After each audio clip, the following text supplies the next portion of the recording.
और अब खबर समाजवादी पार्टी के अध्यक्ष अखिलेश यादव की, जो मिशन 2022 के लिए साइकिल को रफ्तार देने के लिए तैयार हैं। आज तक से एक्सक्लूसिव बातचीत में अखिलेश यादव ने कहा, नए प्लान के साथ हम तैयार हैं। उत्तर प्रदेश में पंचायत चुनाव के लिए अधिसूचना जारी हो चुकी है। कुछ महीनों बाद विधानसभा चुनाव होने वाले हैं। दूसरी तरफ उत्तर प्रदेश सरकार 4 साल का जश्न मना रही है। लेकिन इन सब के बीच क्या है सियासी रंगत और क्या लोग सोचते हैं, विपक्ष सोचता है और दूसरी पॉलिटिकल पार्टी सोचती है। हमारे साथ बात करने के लिए समाजवादी पार्टी के राष्ट्रीय अध्यक्ष और पूर्व मुख्यमंत्री उत्तर प्रदेश अखिलेश यादव जी हैं। ये बताइए, सरकार ने 4 साल पूरे कर लिए, आप कैसे देखते हैं इसको? क्या कुछ बदला या क्या है हालत? देखिए, 4 साल का अगर हम हिसाब किताब लगाए हैं और 4 साल में अगर उनके संकल्प पत्र पर हम ध्यान दें, और इसलिए हमें सोचना चाहिए संकल्प पत्र के बारे में, क्योंकि मुख्यमंत्री जी ने ये कहा कि उनका घोषणा पत्र जो चुनाव में उन्होंने जारी किया था 2017 में, वो गीता की तरह पवित्र है। और अगर गीता की तरह कोई पवित्र है संकल्प पत्र, तो आखिरकार 4 साल के बाद जमीन पर कितना पहुंचा है। मैं ये कह सकता हूँ कि इस सरकार ने अभी तक जो बड़े काम किए हैं वो यही बड़े कार्य आगे बढ़ाए हैं जो समाजवादी सरकार में शुरू हुए थे। कुछ आधे हो गए थे, कुछ पूरे होने जा रहे थे, तो शिलान्यास का शिलान्यास किया है, उद्घाटन का उद्घाटन किया है। और 4 साल का जब जश्न मना रही है सरकार, तो अब जो नाम लिखे जाते हैं, जिन पट्टियों पे नाम लिखे जाते हैं, उन पट्टियों को बदलने का काम सरकार कर रही है। यही सबसे बड़ी उपलब्धि है। और 4 साल के बाद ये 3 किसानों के कानून आ गए हैं जिनसे खेती छिनेगी, कारोबार उनका खत्म हो जाएगा, नौजवान के हाथ में नौकरी कितनी है, रोजगार कितना मिला है, ये सबसे बड़ा सवाल है जिसका जवाब सरकार को देना चाहिए। लेकिन वो तो ये कहते हैं कि समाजवादी सरकार में हर चीज को बस छू के निकल गए थे, यानी मेट्रो चाहे पुलदिल चाहे एक्सप्रेसवे की बात हो, तमाम चीजें पूरी नहीं की और अब कहते हैं कि हमने बनाई थी। भारतीय जनता पार्टी से अगर कुछ सीखने को है तो वो ये सीखने हो गए झूठ कैसे बोला जाता है और दूसरे कामों को अपना काम कैसे बनाया जाता है। मुझे अच्छी तरह याद है जिस समय मेट्रो शुरू की गई थी लखनऊ की, उस समय नेताजी, आजम खान साहब, मैं खुद था, पार्टी की कैबिनेट थी, पार्टी के मिनिस्टर थे, सरकार थी। तो जो फैसले कैबिनेट के लिए गए हैं या जो सरकार के अधिकारियों ने फैसले, वही तो अधिकारी आज काम कर रहे हैं। तो इसका मतलब वो अधिकारी गलत थे उस समय, जो आज वही अधिकारी काम कर रहे हैं। तो मैं ये कहना चाहता हूँ, चाहे वो मेट्रो हो, चाहे वो एक्सप्रेसवे हो, चाहे आपके बड़े बड़े हॉस्पिटल्स बने हो, मेडिकल कॉलेजेस बने हो, एम्स बने हो, दोनों एम्स की जमीन समाजवादी सरकार में दी है। रायबरेली में शुगर मिल का पूरी की पूरी फ्री जमीन दी है, तब जाकर के एम्स बना है रायबरेली में। इसी तरह गोरखपुर में सबसे ज्यादा कीमती जमीन जो अथॉरिटी की थी, वहाँ के डेवलपमेंट अथॉरिटी की, वो जमीन दी गई है। मैं इनसे जानना चाहता हूँ कि आपने किस एम्स के लिए जमीन दी, किस एम्स को आपने पूरा करने का और बनाने का काम किया। ये पुरानी योजना है जो उस समय शुरू हुई थी, जो मेडिकल कॉलेजेस थे, पुरानी योजना के तहत जिले अस्पताल के जिला हॉस्पिटल को मेडिकल कॉलेज में कन्वर्ट करना था, वो मेडिकल कॉलेज पूरे हो रहे हैं। जहां तक बिजली का सवाल है, बिजली सबसे महत्वपूर्ण इकाई मानेंगे इंफ्रास्ट्रक्चर की।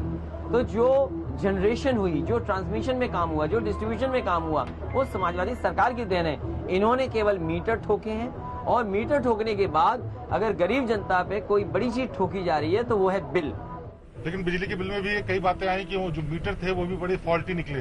क्या वो लगता है आपको सुनियोजित तरीके से था या वाकई सरकार ने जो काम किया वो गड़बड़ था?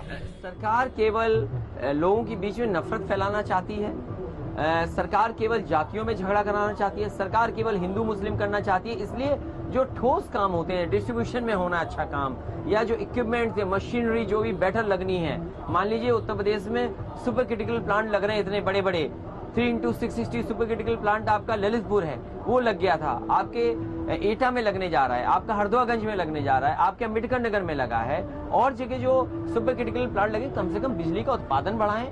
और बिजली सस्ती कैसे हो, उसके लिए कोटा अगर दिल्ली से बढ़ जाता तो आज उत्तर प्रदेश को सस्ती ज्यादा बिजली मिल रही होती है। अच्छा, तो जो काम करना चाहिए उस पर ध्यान नहीं दे रहे हैं। नफरत फैलाने में, पॉलिटिकल मुकदमे कैसे लग जाएं, कोई जेल कैसे भेज दिया जाए, झूठे मुकदमे कैसे लग जाएं, ये सबसे बड़ा सवाल सरकार के पास। पंचायत के चुनाव होने वाले हैं, सरकार ने 95 वाली व्यवस्था लागू करने की कोशिश की थी आरक्षण में, जिसको कोर्ट ने नहीं माना। लेकिन क्या आपको लगता है इसके पीछे सरकार की मंशा ठीक नहीं थी या फिर ये किया जाना जरूरी था? अब फिलहाल आरक्षण चेंज हो रहा, लेकिन सरकार की जो कोशिश थी उसको कैसे आप देखते हैं? भारतीय जनता पार्टी के अभी तक जिस भी फैसले में हम देखेंगे उनकी नीयत साफ नहीं हुई। नोटबंदी का काम किया, नीयत साफ नहीं थी। आपने जीएसटी लागू किया, नीयत साफ नहीं थी। कोविड में आपने लॉकडाउन लगाया, उसमें नियत ना साफ थी। हर काम में कहीं ना कहीं पॉलिटिकल लाभ लेना चाहते हैं, इसीलिए जानबूझ करके पंचायत चुनाव में भी अपने तरीके से आरक्षण लागू कर दें, अपने लोगों को, मंत्री विधायकों को खुश कर दें, इसलिए वो जानबूझ करके आरक्षण में कर रहे थे। मुझे खुशी इस बात की कि न्यायालय को मैं बधाई देता हूं कि जिस न्यायालय की वजह से आज उत्तर प्रदेश में चुनाव हो रहे हैं। नया मुद्दा विवाद पैदा हो गया जो पहले कभी नहीं हुआ। सालों साल से लोग अजान करते थे, मंदिर में घंटियां बजती थी, लेकिन अब कई मामले ऐसे आ गए, चाहे वो पूर्व जो वीसी हैं प्रयागराज की, या फिर इनके मंत्री हों सरकार के, या फिर बीएचयू के छात्र हों, मुकदमा लिखा रहे हैं, शिकायत कर रहे हैं कि अजान की आवाज से उनको दिक्कत होती है। ये भारतीय जनता पार्टी के पास लोग हैं, समय समय पे उनको आगे कर देते हैं। जब आज महंगाई पे बहस होनी चाहिए तो वो अजान और मंदिर की सवाल को उठा रहे हैं। और ये कहीं न कहीं जो वाइस चांसलर्स अपॉइंटमेंट्स हैं, और अपॉइंटमेंट्स तो किसी न किसी के वजह से होता है, कोई न कोई मददगार होता है तब वाइस चांसलर अपॉइंट होते हैं। उत्तर प्रदेश में सबसे बड़ा सवाल ये नहीं है कि आप किस चीज से आप डिस्टर्ब हो रहे हैं, सवाल ये है कि आपने पिछड़ों में वाइस चांसलर कितने बनाए, सवाल ये है कि आपके दलित वाइस चांसलर कितने बने हैं, सवाल ये है कि मुस्लिम वाइस चांसलर कितने बने हैं। अगर सबका साथ, सबका विकास, सबके विश्वास की बात हो तो दलित, पिछड़े, मुस्लिम में से वाइस चांसलर क्यों नहीं बन रहे हैं? और वाइस चांसलर इसलिए नहीं बन रहे हैं क्योंकि उन्हें अपॉइंटमेंट में हेराफेरी करनी है। आप पता करिए गोरखपुर यूनिवर्सिटी में जो अपॉइंटमेंट्स हुए, क्या आरक्षण लागू हुआ है? किन लोगों को अपॉइंटमेंट दिए गए हैं? क्योंकि उन्हें अपॉइंटमेंट कराना है, समाज में गलत मैसेज आना है। दुख इस बात का है कि पढ़े लिखे लोग भी अगर ये बात नहीं समझें कि भारत की जो हमारी संस्कृति है, भारत का जो सबसे बड़ी अच्छाई है, वो हम हिंदू, मुस्लिम, सिख सब मिलकर के रहते हैं, सब जातियां मिलकर के रहते हैं, यही हमारे देश की सबसे बड़ी अच्छी। एक और चीज नया डेवलपमेंट हुआ है कि बहुत कोशिशों के बाद यूपी सरकार मुख्तार अंसारी को वापस ले आई, मतलब लाने के लिए कोर्ट ने आदेश दे दिया है। क्या आपको लगता है जैसे पहले हुआ था, जैसा डर जता रहे हैं कि कुछ अनहोनी हो जाएगी, या फिर वाकई कानून के लिहाज से सब कुछ हो रहा है? देखिए, ये सुप्रीम कोर्ट के फैसले के बाद उन्हें आदेश मिला है कि अब उत्तर प्रदेश में उन्हें सुनवाई के लिए रहना पड़ेगा। ये अब सुप्रीम कोर्ट, माननीय सुप्रीम कोर्ट, स्वाभाविक है, सुरक्षा को लेकर के तमाम बातें कही होंगी, और उत्तर प्रदेश की सरकार भी जिम्मेदारी है कि अगर कोई व्यक्ति जिसको दूसरे प्रदेश में रहना पड़ रहा था आपके प्रदेश की असुरक्षा की वजह से, तो आपको उसके सुरक्षा का इंतजाम करना पड़ेगा। न्यायालय जो भी फैसला ले, न्यायालय पर सबको भरोसा है, और हमें पूरा भरोसा है कि जिस तरीके से पहले नहीं हुआ उत्तर प्रदेश में। आप उत्तर प्रदेश का देखिए, गाड़ी पलट गई, इनकाउंटर हो गया, कोर्ट में हत्या हो गई। अभी आज ही पता लगा लखनऊ के बगल में वकीलों, अधिवक्ताओं में और जजों में मारपीट हो गई। आज टीचर सुरक्षित नहीं है, पुलिस के कितने लोगों की जान ली जा चुकी है, तो हत्याएं लगातार हो रही हैं। तो स्वाभाविक है किसी को भी अपनी जान का खतरा होगा। मुझे उम्मीद है कि सुप्रीम कोर्ट और सरकार हर एक व्यक्ति की जान माल की सुरक्षा करेगी।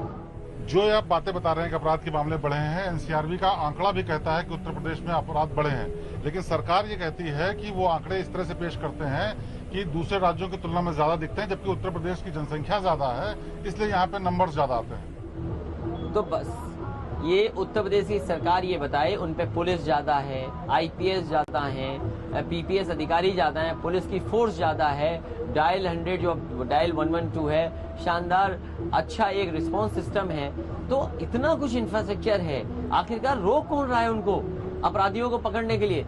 असली कोई बात है तो वो मुख्यमंत्री जी खुद जिम्मेदार हैं, क्योंकि मुख्यमंत्री जी खुद कहते हैं ठोक दो। जब वो खुद कानून का पालन नहीं करते हैं, वो किसी का भी घर उड़वा सकते हैं, किसी के घर पे बुलडोजर चलवा सकते हैं। तो इसी तरीके से उत्तर प्रदेश की पुलिस बेलगाम हो गई है, और उसका जिम्मेदार अगर कोई है तो वो मुख्यमंत्री जी खुद है। रिकॉर्ड्स बताते हैं कि जो एनकाउंटर हुए 135, उसमें से 124 तो अपराधी थे, लेकिन जो मारे गए उनमें से 51 मुस्लिम समाज से थे। क्या आपको लगता है मुस्लिम समाज को टारगेट किया जा रहा, जैसे ओवैसी साहब ने भी कहा, दूसरे लोगों ने भी सवाल उठाया? भारतीय जनता पार्टी की सरकार जब से बनी है, जात के आधार पर और धर्म के आधार पर, और जहां पर उन्हें राजनीतिक लाभ हो सकता है उस तरीके से इनकाउंटर हो रहे हैं। देश में किसी सरकार को नेशनल ह्यूमन राइट कमीशन से इतने नोटिस नहीं मिले होंगे जितने उत्तर प्रदेश सरकार को नोटिस मिले हैं। इतनी कस्टोडियल डेथ कभी नहीं हुई होगी जितनी उत्तर प्रदेश में हुई। कल ही अम्बेडकर नगर में एक आजमगढ़ का रहने वाला, उसको इतना मारा कि वो थाने में मर गया। इससे पहले जौनपुर में इसी तरह हुआ था कि पुलिस उठा ले गई, उसको इतना मारा कि उसकी जान चली गई। आज कस्टोडियल डेथ में सबसे ज्यादा उत्तर प्रदेश आगे है। नेशनल ह्यूमन राइट कमीशन ने नोटिस दिए हैं और जो ये इनकाउंटर हुए हैं ये बहुत सारे फर्जी इनकाउंटर हैं। जिस समय कभी सिटिंग जज के तहत जांच होगी, बहुत सारे अधिकारियों को इससे सजा मिलेगी, भुगतना पड़ेगा कि जो उन्होंने सरकार को खुश करने के लिए इस तरह के कदम उठाए।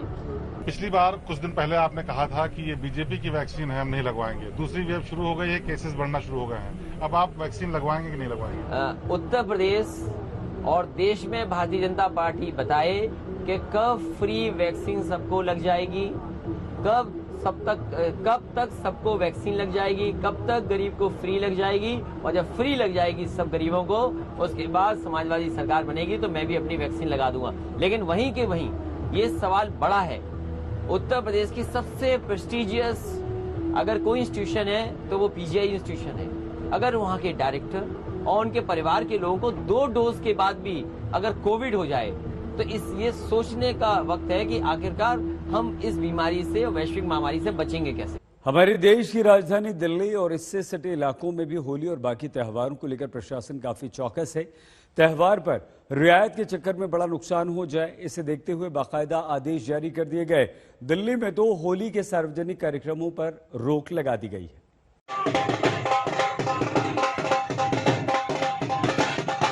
होली का हुड़दंग राजधानी दिल्ली में कोरोना का धमाका न कर दे, ये चिंता दिल्ली सरकार को भी है और केंद्र सरकार को भी। इसकी वजह भी है क्योंकि दिल्ली में रोजाना कोरोना के नए मामलों की तादाद लगातार बढ़ती जा रही है। लगातार तीसरे दिन दिल्ली में 1500 से ज्यादा नए मामले सामने आए हैं। दिल्ली में पिछले 24 घंटे में 1558 लोग कोरोना पॉजिटिव पाए गए। ये आंकड़ा 15 दिसंबर के बाद एक दिन में सबसे ज्यादा मरीजों का है। इससे पहले 15 दिसंबर को 1617 नए मामले सामने आए थे। ऐसे हालात में होली का त्योहार सामने है। रंग गुलाल और लोगों का मेलजोल महामारी को कितना खौफनाक बना सकता है, इसका अंदाजा सबको है, लेकिन मानने को कोई तैयार नहीं। कोरोना के मामले एक बार फिर दिल्ली में बढ़ते चले जा रहे हैं।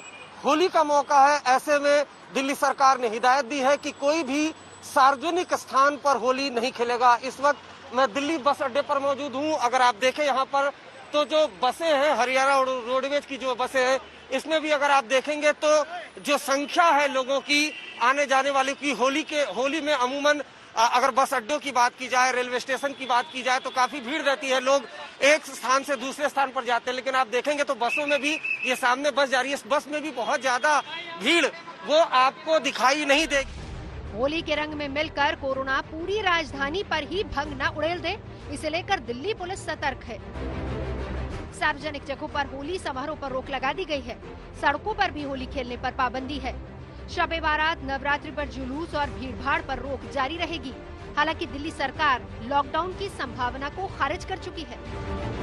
अभी थोड़ा ज्यादा हुए हैं, हमने इसको रोकने के लिए टेस्टिंग बहुत ज्यादा बढ़ा दी है। अब डेली हमारे टेस्ट 85,000 से लेकर 90,000 के करीब टेस्ट हो रहे हैं। देश का जो एवरेज टेस्टिंग है उससे हम 5 गुने से ज्यादा टेस्ट कर रहे हैं। आइसोलेशन भी कर रहे हैं, कॉन्टैक्ट ट्रेसिंग भी कर रहे हैं। एक टेस्ट पॉजिटिव जो आ रहा है उसको 30 लोगों को हम कॉन्टैक्ट ट्रेसिंग कर रहे हैं, सबको आइसोलेट भी कर रहे हैं। कोरोना के बढ़ते खतरे को देखते हुए दिल्ली में नई गाइडलाइंस जारी की गई है। दिल्ली में खुली जगह पर होने वाली शादी समारोह में 200 से ज्यादा गेस्ट की इजाजत नहीं है, जबकि बंद जगह में होने वाले शादी समारोह के लिए अधिकतम संख्या 100 की गई है। वहीं अंतिम संस्कार में 50 लोगों को ही शामिल होने की इजाजत है। दिल्ली में ये आदेश 30 अप्रैल तक लागू रहेंगे। वहीं दिल्ली से सटे नोएडा और गाजियाबाद में भी संक्रमण के बढ़ते आंकड़ों से प्रशासन चौकन्ना हो गया है। दोनों शहरों में होली के किसी भी तरह के सार्वजनिक आयोजन से पहले अनुमति लेना जरूरी होगा। सख्ती और कोरोना की दहशत का असर होली के बाजारों पर भी नजर आ रहा है। तो उम्मीद तो लग नहीं रही है, मार्केट में दम ही नहीं है, पब्लिक नहीं है, रोड पूरी खाली पड़ी है। क्या लोग आ रहे हैं दुकानों पर? दुकान पे बहुत कम आ रहे हैं। सर जी काम तो अब की बार बिल्कुल भी सर नहीं है, जनता परेशान है लॉकडाउन के लिए, इसलिए अब की बार भीड़ बिल्कुल 20% है, उस बार तो 80% थी पिछली साल।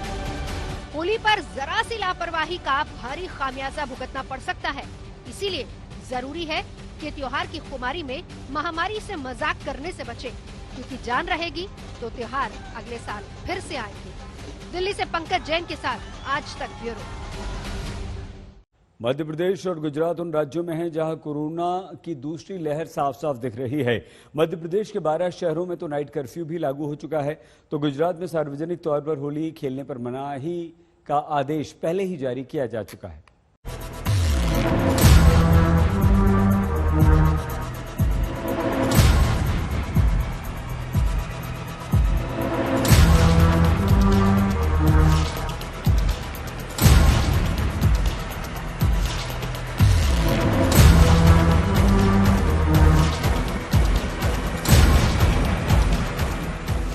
बारह मार्च 2020 इसी दिन भारत में कोरोना से पहली मौत हुई थी। करीब साल भर बाद यानी 28 मार्च 2021 तक ये वायरस 1,61,552 लोगों को शिकार बना चुका है। एक साल में 1.5 लाख से ज्यादा लोगों को मौत के मुंह में धकेलने वाला वायरस न सिर्फ अभी जिंदा है बल्कि एक बार फिर ताकत के साथ सिर उठाने लगा है। मुश्किल ये है कि मौजूदा दौर में जिसे कोरोना की दूसरी लहर कहा जा रहा है, लोग मास्क और एक दूसरे से दूरी जैसी सावधानियों को भूल चले हैं। मास्क गिर गया है मेरा। तो आप मास्क ले लीजिए। अब ले वही तो कह रहा हूँ, दुकान दिख नहीं रही, लेऊंगा सर। आपको लगता है कि गलती है मास्क नहीं पहनना? हाँ जी सर। नाक के ऊपर ही है, थोड़ा सा नीचे हो गया, नाक के ऊपर ही है। हाँ बिल्कुल जरूरी है, सबसे कहते हैं मास्क लगा के रखो, गाड़ी में मास्क लगा के रखना चाहिए। लगा लेंगे, थोड़ा लगाए थोड़ा दम घुटने लगता है, इसके चलते थोड़ा कम कर लेते हैं। आपको लगता है मास्क लगाना चाहिए? आप लोगों को कहते हैं मास्क लगाना? हाँ, मैं तो हर सवारी को मना करता हूँ कि आप मास्क लगा कर बैठिए गाड़ी में। भारत में 16 सितंबर 2020 को 97,894 नए मरीज दर्ज किए गए थे। ये आंकड़ा अभी तक का सबसे ज्यादा है। इसी दौरान रोजाना करीब 1,000 लोगों की मौत भी दर्ज की जा रही थी। 15 सितंबर 2020 को देश में 1,290 मरीजों की मौत हुई। ये भी देश में मौत का अभी तक का सबसे ज्यादा आंकड़ा है। दिवाली के पहले के आंकड़े एक बार फिर से चेतावनी दे रहे हैं, क्योंकि होली के ठीक पहले संक्रमण ने एक बार फिर रफ्तार पकड़ ली है। सोशल डिस्टेंसिंग ना मेंटेन करने की वजह से दिवाली में केसेस एकदम से बढ़े थे। होली में जिस तरह से कम्युनिटी सेलिब्रेशन होता है, सोशल डिस्टेंसिंग मेंटेन करना बहुत ही जरूरी होगा और अगर इसका ठीक तरीके से पालन नहीं हुआ तो केसेस एकदम से बढ़ सकते हैं। कुछ राज्यों में अभी लॉकडाउन के हालात हैं, तो होली में हम किसी भी तरह का रिस्क नहीं ले सकते। किसी भी तरह की छूट या ढिलाई से काफी नुकसान हो सकता है। पिछले साल और इस साल में फर्क बस इतना है कि इस बार वैक्सीन आ चुकी है, लेकिन टीका सीमित लोगों को लगाया जा रहा है और इसका असर दिखने में भी वक्त लगेगा। लिहाजा कोरोना से लड़ाई फिर एक बार पुराने तरीकों से लड़ी जा रही है। मध्य प्रदेश में पाबंदियों का नया दौर शुरू हो गया है। मध्य प्रदेश के 12 शहरों में रविवार का लॉकडाउन लागू है। भोपाल, इंदौर के सरकारी दफ्तरों में 30 मार्च से आधे कर्मचारी आएंगे। होली समेत सभी त्योहारों पर सार्वजनिक कार्यक्रमों पर रोक है। कोरोना के बढ़ते खौफ ने मध्य प्रदेश में एक बार फिर से होली के रंग को बदरंग कर दिया है। ये बात हम इसलिए कह रहे हैं क्योंकि जिस जगह पे होली के बाजार सजते थे, अब वहां पर सन्नाटा पसरा हुआ है। हम राजधानी भोपाल के न्यू मार्केट इलाके में हैं। यहाँ की एक तस्वीर अगर हम आपको दिखाएं तो सामने आप देखें कि होली की तैयारी तो पूरी थी। यहाँ पे झंडे भी लग गए थे। इस जगह पे जहाँ पे हम खड़े हैं, यहाँ पे पिछले साल होली के समय सैकड़ों दुकानें सस्ती थी। रंग, गुलाल, पिचकारियां, इनके समेत होली के तमाम सामान यहाँ मिलते थे। लेकिन अभी तस्वीरों को देखिए, मध्य प्रदेश के 12 शहरों में लॉकडाउन है। गुजरात में भी होली के सार्वजनिक कार्यक्रम पर रोक है, लेकिन कुछ शर्तों के साथ होलिका दहन की इजाजत है। गुजरात में बढ़ते कोरोना के मामलों की वजह से सरकार ने जो होली की गाइडलाइन दी है, उसने लोगों के रंग को फीका कर दिया है। इस वक्त हम मौजूद है अहमदाबाद के दिल्ली दरवाजा सीजनल मार्केट में और यहाँ पे आप देख सकते हैं आम दिनों में होली के दिन यहाँ पे बहुत भीड़ होती है। यहाँ पे पैर रखने की जगह नहीं होती है, लेकिन अब बाजार जो है वो तो खुले हुए हैं, लेकिन खरीदार नहीं आते हैं यहाँ पे। जो लोग सोच रहे थे कि वैक्सीन आने के बाद कोरोना की कहानी पुरानी हो गई है, उनके लिए संक्रमण और मौत के तेजी से बढ़ते आंकड़े खुली चेतावनी है। बचाव होगा तो सिर्फ सावधानी से, क्योंकि वैक्सीन तक अभी हर किसी की पहुंच नहीं है। भोपाल से रविश पाल सिंह और अहमदाबाद से गोपी घांगर के साथ आज तक ब्यूरो।